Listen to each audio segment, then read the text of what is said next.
I love you too. So, I graduated from college in 1987, and I started my first job as a high school English teacher in 1988.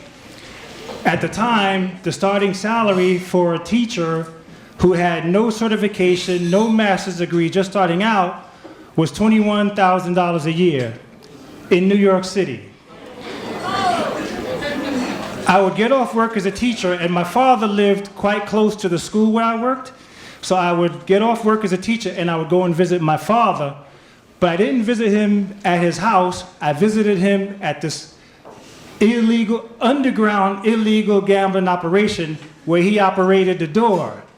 So from the outside, it just looked like a warehouse, but once my father opened the door and let you in, it was a full-fledged casino with a bar and everything inside. That was in New York. So I'd get off work sometimes and I would go visit my father there. And one day I'm visiting my father, and the owner of the place, his name is Lenny. Lenny came to me, he said, "So what do you do for a living?" I said, "Well, I'm a teacher." He's like, "Really, a teacher? How much do you make?" I was like, "Oh, about 21,000. He was like, "What? Get the fuck out of here." 4 years of college, $21,000. And he pointed to the guys who worked for him. He's like, "You know how much that guy makes?" And he was running off all these numbers for people who never even finished high school, right? So he said, "You want to come to work for me?" And I really thought about it. I was like, wow, what a different life that would be. So I told him, "Nah, I'm not really interested." He said, "I'll tell you what, why don't you come to work for me part-time and on weekends, and you'll see the difference in the money you'll make, and you'll make a decision of what you want to do with yourself." So I said, okay. So I went to work for him. So what we would do working for him is we would go around installing slot machines wherever somebody wanted to run a gambling operation. I was a high school English teacher driving a van around New York City filled with slot machines. And when you're driving around a van filled with slot machines, at a stop sign, you make a full stop.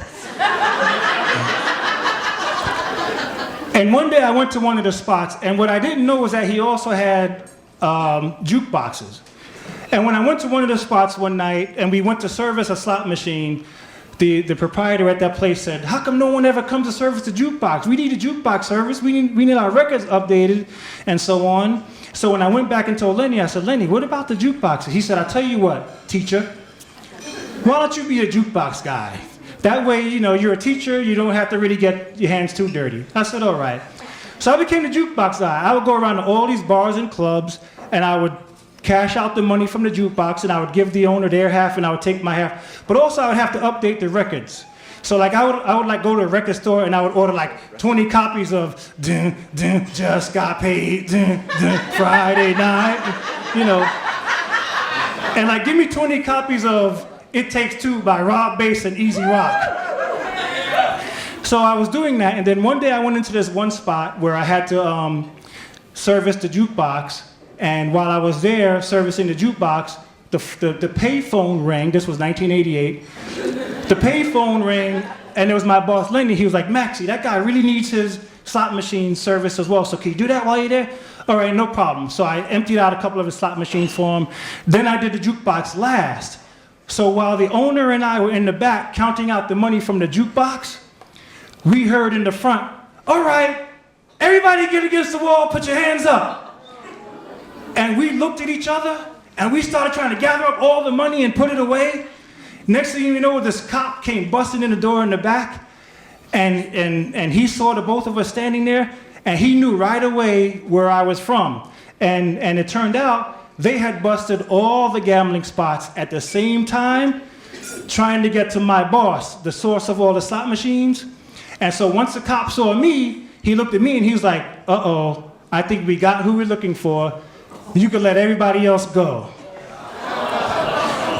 So they let everybody else go, and the cop was putting the handcuffs on me, and I was like, "I don't understand, officer. I'm just servicing the jukebox." He said, "What?" I said, "Yeah, I said, I own the jukebox. I just serviced it. I said, I don't have anything to do with that other stuff." And I showed him, I said, look, I showed him that I just took the money out the jukebox. And I said, "This is what I do on the side." He's like, "So what's your real job?" I said, "I'm a teacher." He said, "A fucking teacher?" And the goddamn jukebox, I just let all those people go for a fucking teacher? He said, get the fuck out of here. So I ran out of that place. I jumped in my car and I started heading back to the home base. So as I'm headed back to the home base, I'm like, oh shit, I can't go back to the home. It's been busted. Then I was like, holy shit, my father. So I get back to the home base, I see the chain around the place, the police been there. I'm like, oh, I can't even go and get him because they'll arrest me.